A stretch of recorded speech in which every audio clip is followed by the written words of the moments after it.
Hello students. तो उम्मीद करता हूँ आप सभी लोग बढ़िया होंगे।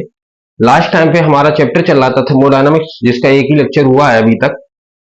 आज के लेक्चर में हुआ क्या कि लास्ट लेक्चर में जब हम प्रोसेस पढ़ा रहे थे तो हमारी लास्ट की वीडियो, उसमें आवाज की थोड़ी प्रॉब्लम हो गई। तो साउंड प्रॉब्लम होने की वजह से थोड़ी वीडियो हमको कट करनी पड़ी। तो थोड़े प्रोसेस बचे हुए हैं, वो देख लेते हैं कि जो प्रोसेस बचे हुए हैं वो भी कंप्लीट करते हैं इस वीडियो में। चलिए, उम्मीद करता हूँ आप लोग पढ़ रहे होंगे। स्टडी कंटिन्यू करते रहिए, लगातार स्ट्रगल करेंगे तब जाके कहीं सक्सेस मिलेगी। इससे पहले कोई उम्मीद ना कीजिए, बिना स्ट्रगल करे तो कुछ नहीं मिलना है। आइए देखते हैं। तो जो लास्ट टाइम पे प्रोसेस था, ये 5 नंबर प्रोसेस था, साइक्लिक प्रोसेस। साइक्लिक प्रोसेस, इस प्रोसेस में सिस्टम इस प्रोसेस में क्या होता है कि सिस्टम इनिशियल स्टेट से चल के मल्टीपल स्टेप से होते हुए फाइनली अपनी इनिशियल स्टेट में ही आ जाता है, या हम बोले ओरिजिनल स्टेट में ही आ जाता है। जब कोई सिस्टम, मान लीजिए ये कोई हमारा सिस्टम है, यहां से इस प्रोसेस के थ्रू यहां पर इस सिस्टम में कन्वर्ट हुआ, फिर यहां पर आया और फिर फाइनली ओरिजिनल स्टेट में आ गया, तब इस प्रोसेस को साइक्लिक प्रोसेस करेंगे, बोलेंगे। तो यहां पर थोड़ा लैंग्वेज लिख लेंगे, लिखेंगे ए प्रोसेस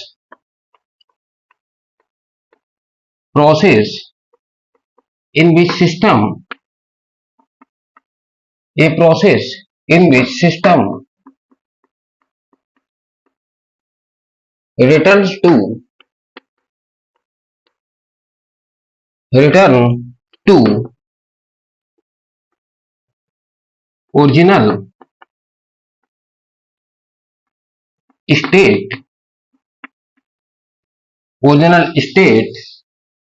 after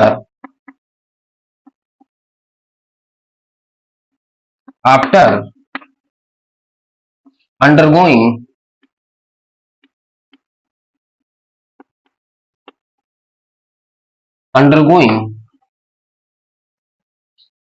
यहां पर थोड़ा एक वर्ड बढ़ा लीजिए, to its original state after undergoing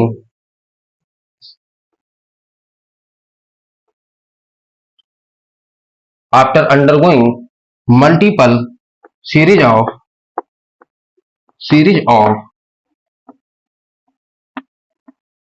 multiple process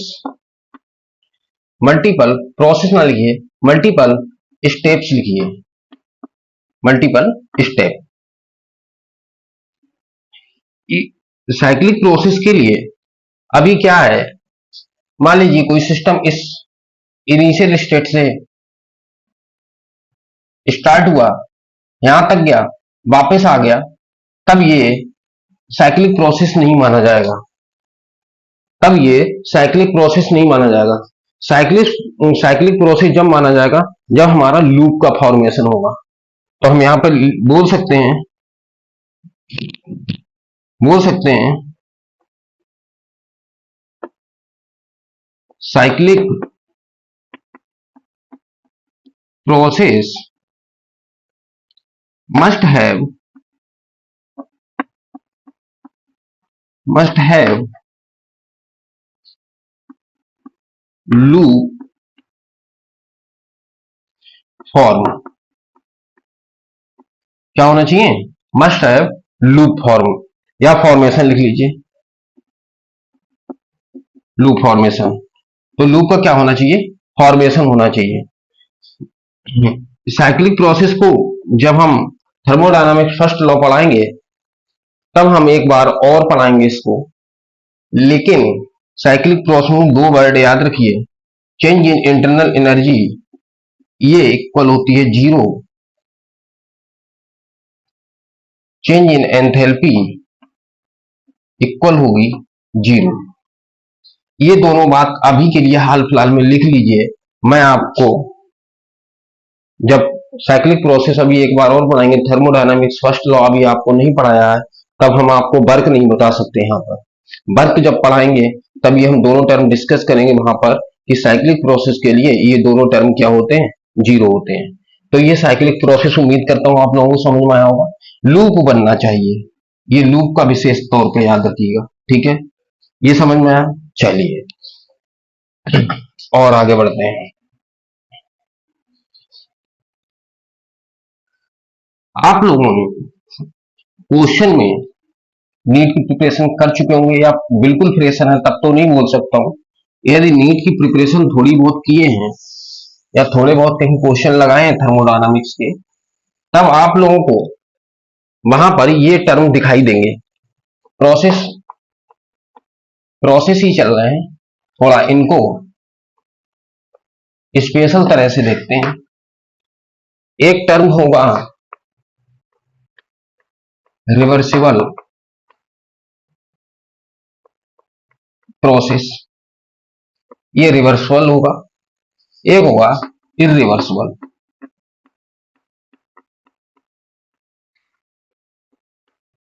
process process लिखने में मैं ज्यादा दम नहीं दे रहा हूं। Reversible process, irreversible process. अभी यहां पर मैं छोटा सा एक एग्जांपल लेता हूं, उसके बेस पर आप लोगों को समझ में भी आ जाएगा और ये भी क्लियर पॉइंट लिखेंगे, इसके भी क्लियर पॉइंट लिखेंगे उसी ऑप्शन उसी एग्जांपल से। देखिए यहां पर मान लीजिए ये कोई रिवर है, ये हमने कोई नदी, रिवर, नहर कुछ भी बना दी है, ये वाटर फ्लो हो रहा है, ये वाटर फ्लो हो रहा है, ठीक है। अब ये मानिए ये सिस्टम है मेरा, यहां पर हम कुछ नहीं है, ये सिस्टम है, यहां पर ऑब्जर्वेशन होगा, बाकी जितना भी रिमेनिंग पार्ट है वो सराउंडिंग है।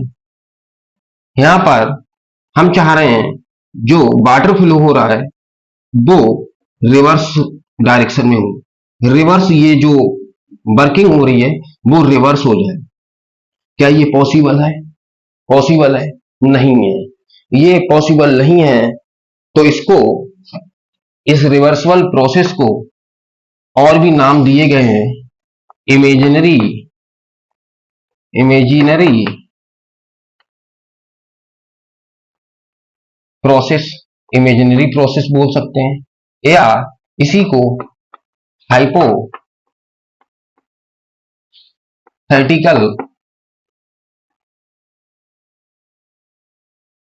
हाइपोथेटिकल प्रोसेस बोलते हैं। और भी इसके आगे एक टर्म और आएगा, यहां से एक टर्म और लिखेंगे।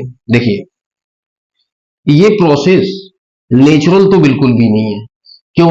नेचर रिवर को इस डायरेक्शन, वाटर फ्लो इस डायरेक्शन में हो रहा है, हम नेचर के अपोज में जाके बोल रहे हैं, या मतलब वर्किंग कराना चाह रहे हैं, सराउंडिंग वर्किंग करना चाहें अपोजिट डायरेक्शन में, तब ये हाइपोथेटिकल हो सकता है, मतलब ये ऐसा हो नहीं सकता है, या इमेजिनी हम इमेजिन कर सकते हैं सिर्फ, तो रियल में नहीं कर सकते हैं, तो ये रियल नहीं है। इसको आइडियल प्रोसेस भी बोलते हैं, आइडियल प्रोसेस। और क्या कह सकते हैं इसको, और इसको क्या बोल सकते हैं? मान लीजिए ये, चलिए अभी यहां पर इतनी वर्ड लिखते हैं, वैसे एक डॉट पॉइंट बना के और लिखेंगे। ये प्रोसेस के नाम थे। यहां पर हम चाहें भी कि सराउंडिंग हमारा रिवर्स में वर्क करे इस सिस्टम पर, तब इस पे वर्क किया जाएगा। क्या एक साथ इस क्या इस वाटर फ्लो को एक साथ इसको रिटर्न कर दिया जाएगा, एक साथ एक झटके से क्या कर दिया जाएगा? नहीं कर किया जाएगा, एक साथ नहीं होगा, होगा भी तो मल्टीपल स्टेप में और बहुत धीमे धीमे होगा। तो इस रिवर्सल प्रोसेस को स्लो प्रोसेस बोलते हैं, स्लो प्रोसेस।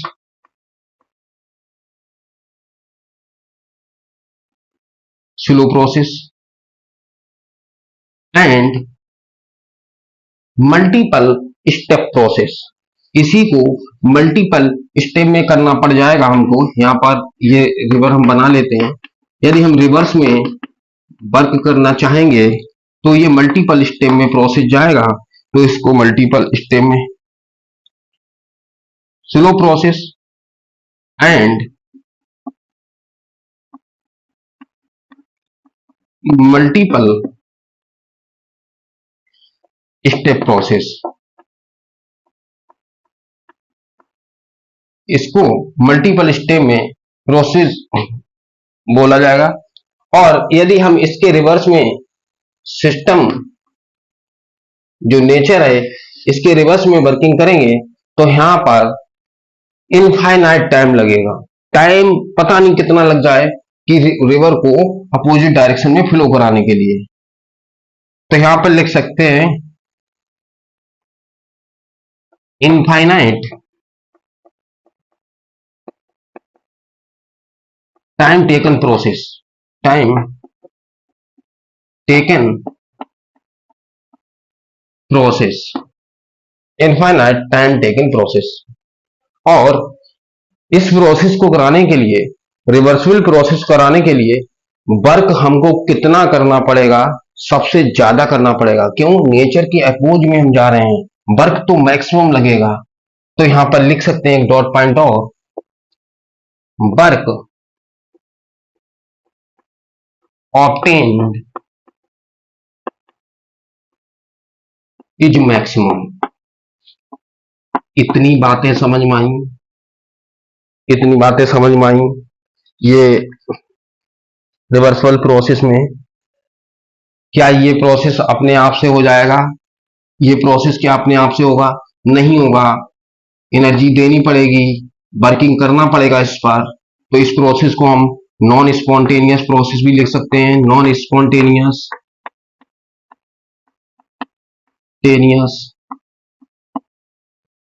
प्रोसेस। तो ये रिवर्सिबल प्रोसेस के बारे में आप लोगों को समझ में आया होगा। सारे वर्ड याद रखना है, रिवर को ले लेना है दिमाग में, अपोजिट में वर्किंग करानी है। तो ये इमेजिनरी हो सकता है, हाइपोथेटिकल हो सकता है, आइडियल है ये प्रोसेस, या नॉन स्पॉन्टेनियस अपने आप से नहीं होगा। मैक्सिमम वर्क मिलेगा हमें यहाँ पर, और इनफाइनाइट टाइम टेकिंग प्रोसेस है, इनफाइनाइट तक चलेगा। और स्लो स्टेप प्रोसेस है, slow and multiple step process है। ठीक है, अभी रिवर्सिबल प्रोसेस के बारे में ज्यादा कुछ नहीं रह गया, सब समझ में आ गया होगा।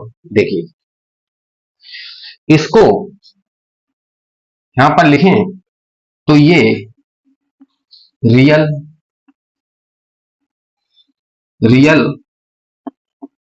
नेचुरल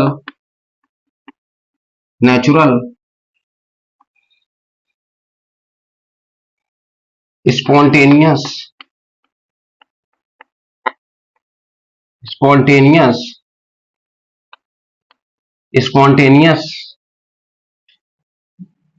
प्रोसेस है। इसको स्पॉन्टेनियस, नेचुरल, रियल प्रोसेस बोल सकते हैं। वहां पर ये slow process and multiple step process था। ये यहां fast and single step process है, single step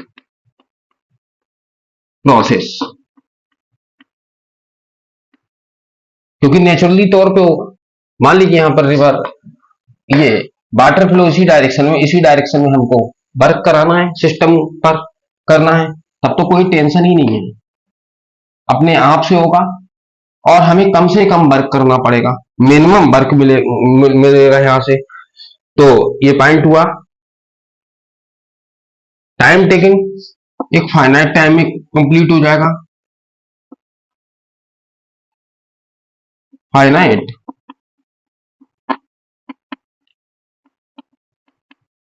time taken process, ये हम यहां पे लिख दीजिए प्रोसेस। और फोर्थ स्टेप में work obtain obtain is minimum, यहां पर वर्क कम मिलेगा। ठीक है, ये रिवर्सिबल प्रोसेस था, ये इरिवर्सिबल प्रोसेस था। लेकिन मेरे प्यारे स्टूडेंट्स, यहां पर कभी भी क्वेश्चन में आप नीट के क्वेश्चन लगाएंगे, जेईई मेंस के क्वेश्चन लगाएंगे ना, तब आपको यहां पर कभी भी इरिवर्सिबल वहां पर लिखा हुआ नहीं दिखाई देगा। एक टर्म है, वो मैं आपको बताता हूं, आप उसको विशेष तौर पे याद रखिए, वही टर्म आप लोगों को देखने को मिलेगा। ठीक है, तो ये यहां पर थोड़ी जगह कर लेते हैं, उस टर्म को हम बता देते हैं, उसी टर्म में आपको क्वेश्चन में देखने को मिल जाएगा रिवर्सिबल प्रोसेस बोल रहा है ये या इरिवर्सिबल प्रोसेस बोल रहा है। तो क्वेश्चन में ये दिखाई देगा, अगेंस्ट एट एक्सटर्नल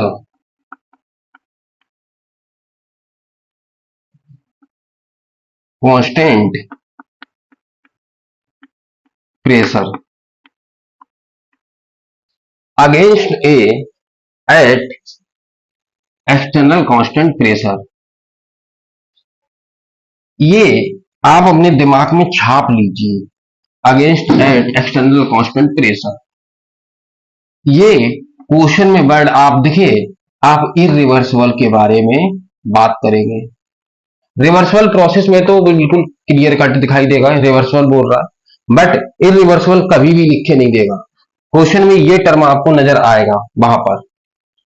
तब जब हम अभी वर्क कराएंगे, वर्क की जो अलग अलग फार्मूले बताएंगे अलग अलग प्रोसेस के लिए, तब आपको हम बिल्कुल clear cut crystal clear cut बताएंगे वर्क के कौन से फार्मूले इरिवर्सिबल प्रोसेस के लिए हैं और कौन से फार्मूले जो हैं वो रिवर्सिबल प्रोसेस के लिए हैं। जब क्वेश्चन में रिवर्सिबल प्रोसेस दिया जाए, बोला जाए, तब आप वर्क के वही फार्मूले यूज करेंगे जो हम बता रहे हैं।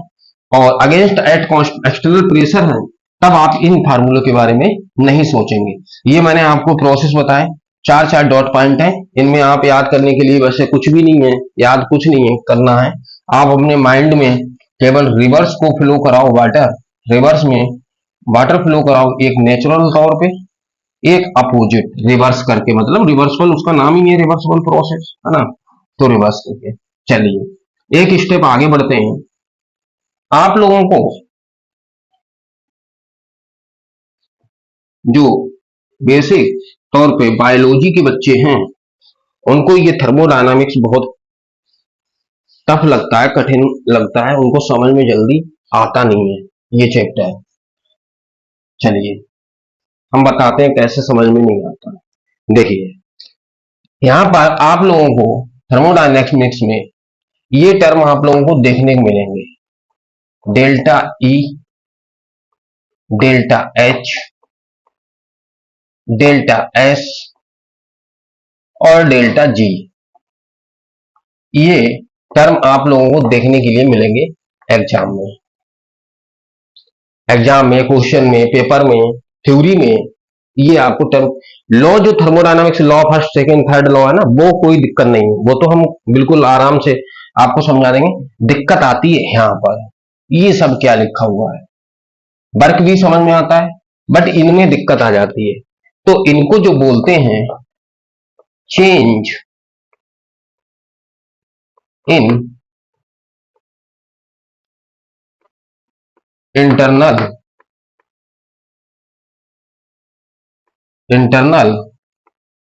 Energy.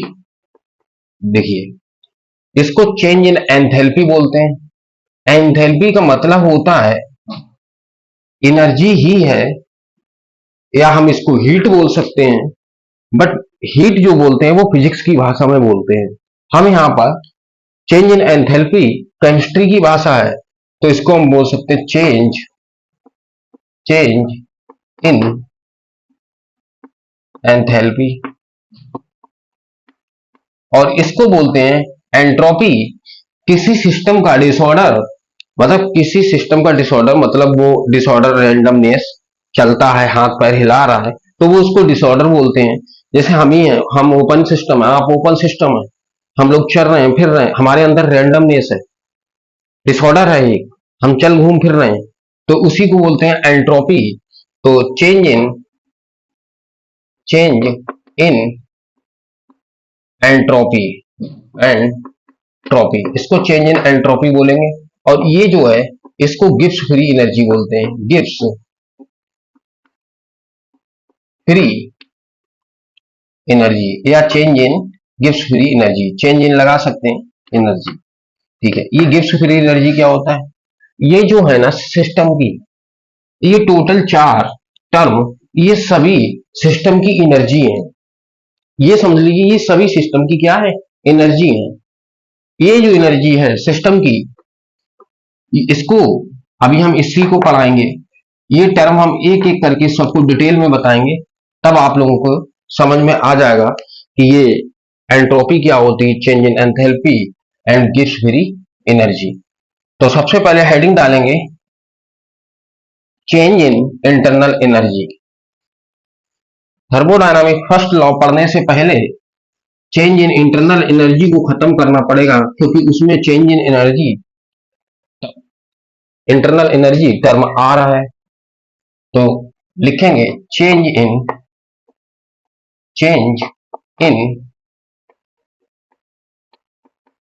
Internal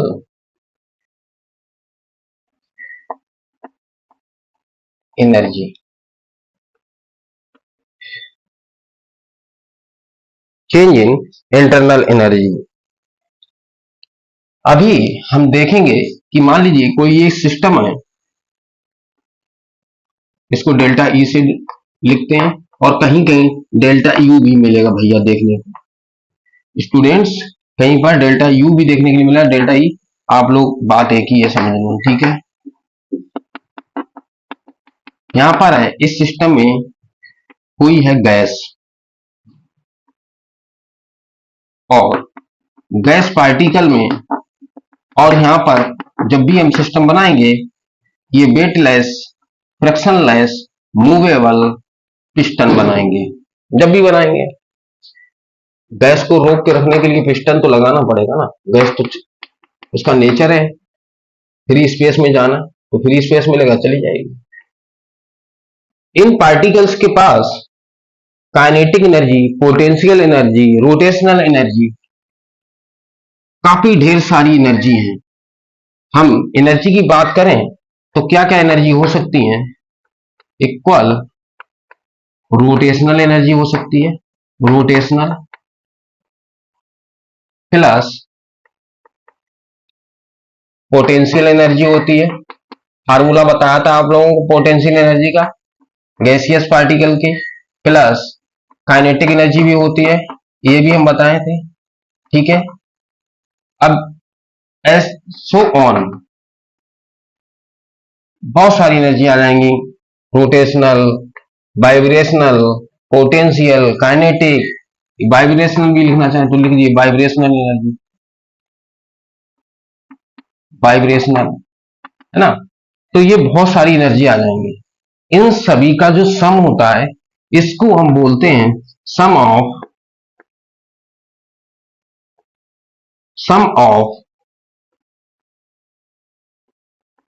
total energy of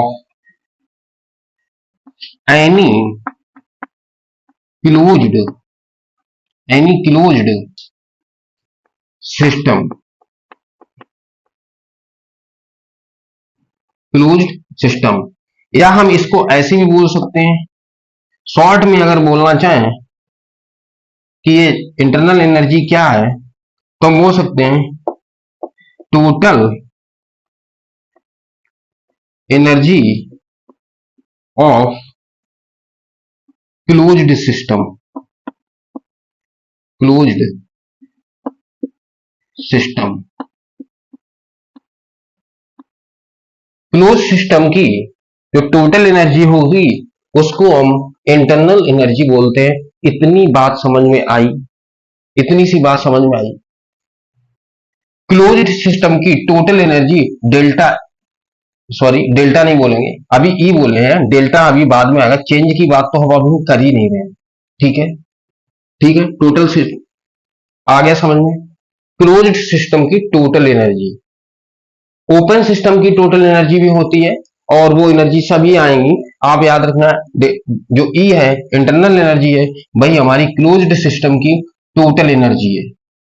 ठीक है, यहां से हम हटाते हैं, यहां पर दिखाई नहीं देगा, यहां पर लिखते हैं, आगे बढ़ते हैं।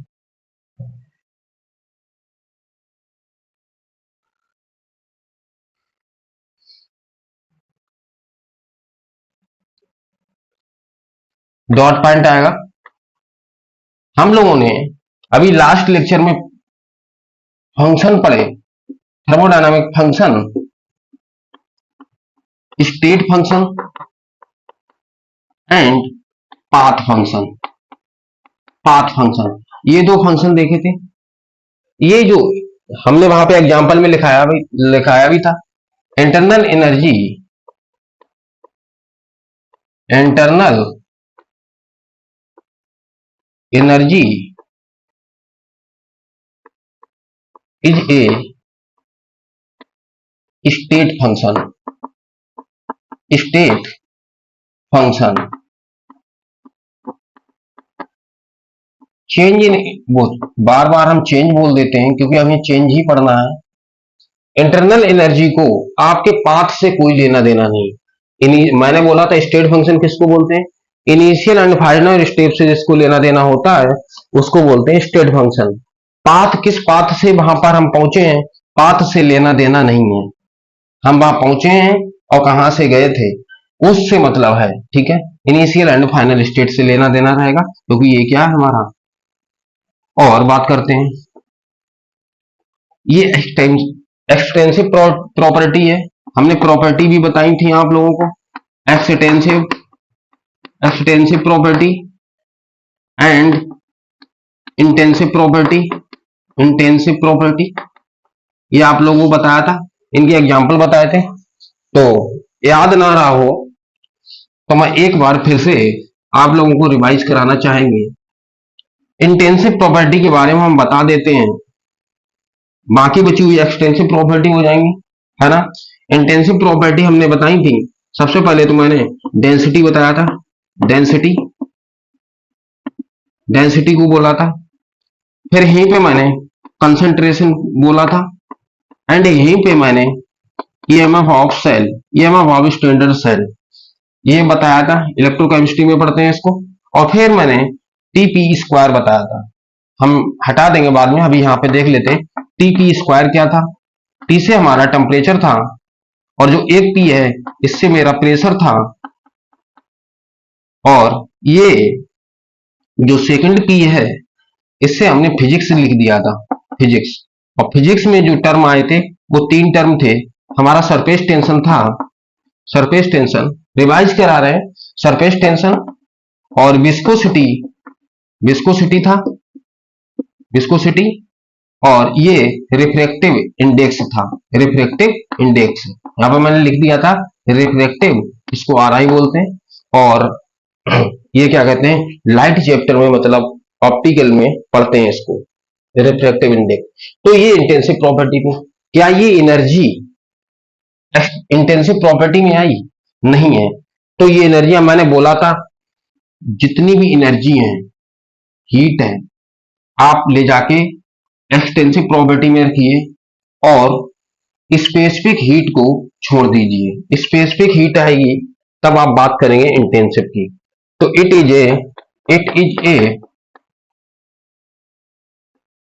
Extensive property, extensive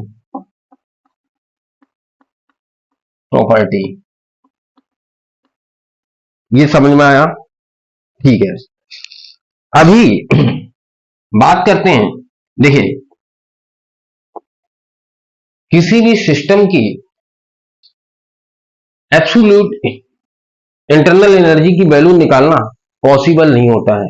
absolute value निकालना मतलब केवल इंटरनल एनर्जी को कैलकुलेट करना पॉसिबल नहीं होता है। तो हम हमेशा क्या लेते हैं, चेंज लेते हैं। एब्सोल्यूट वैल्यू को हम नहीं निकाल सकते हैं किसी भी सिस्टम के लिए, एंट्रोपी या मतलब गेस्ट फ्री एनर्जी, ये एब्सोल्यूट वैल्यू हम कभी भी कैलकुलेट नहीं कर पाते हैं।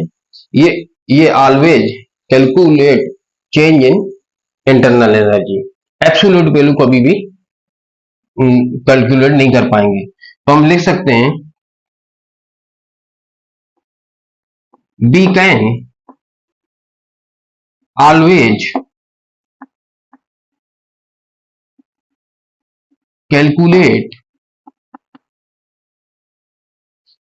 change in internal energy,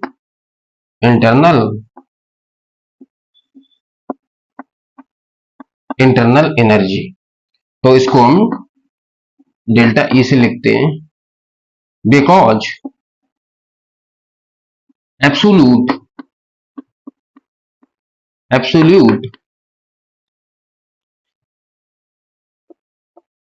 value of internal energy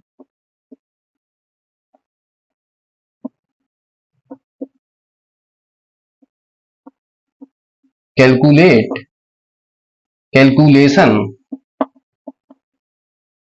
is not does not possible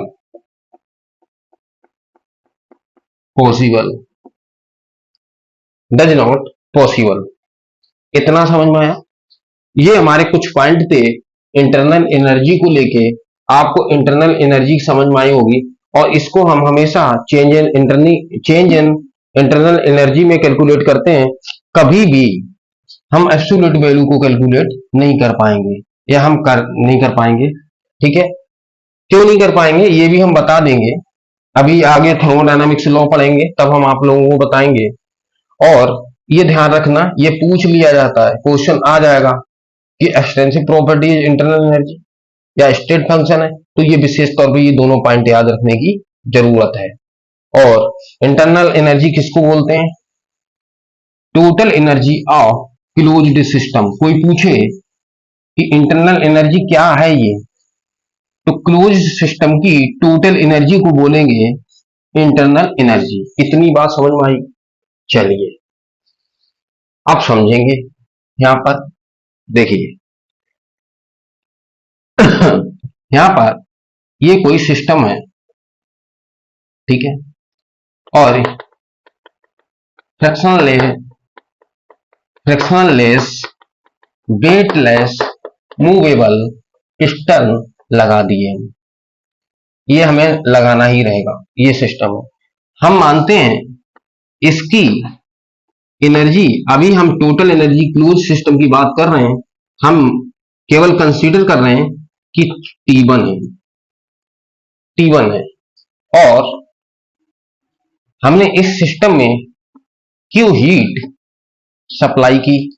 ये जो एरो है अप के लिए जा रहा था, मतलब हीट हमने इसमें दी, हीट सप्लाई की।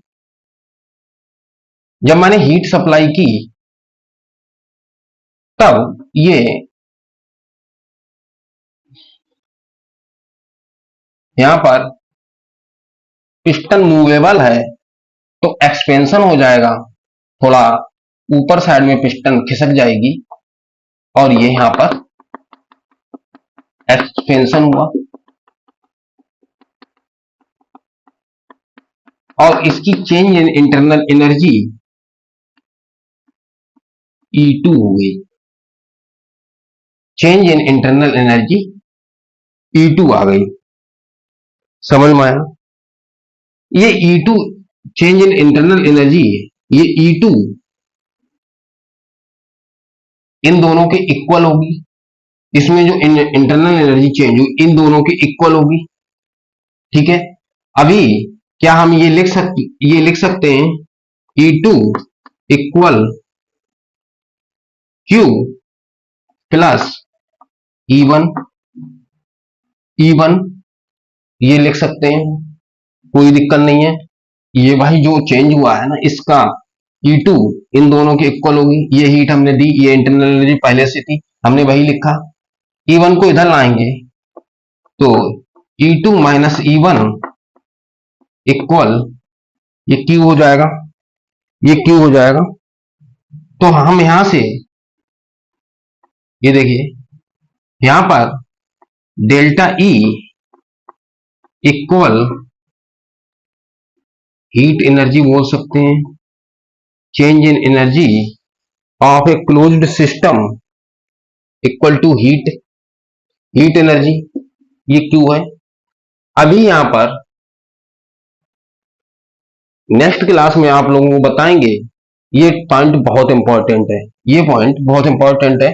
Delta E equal to Q लिख सकते हैं इसको हम, ये हम नेक्स्ट क्लास में बताएंगे, डिस्कस करेंगे। और नेक्स्ट क्लास में आज के लिए ये चेंज इन इंटरनल एनर्जी का पॉइंट खत्म हो गया।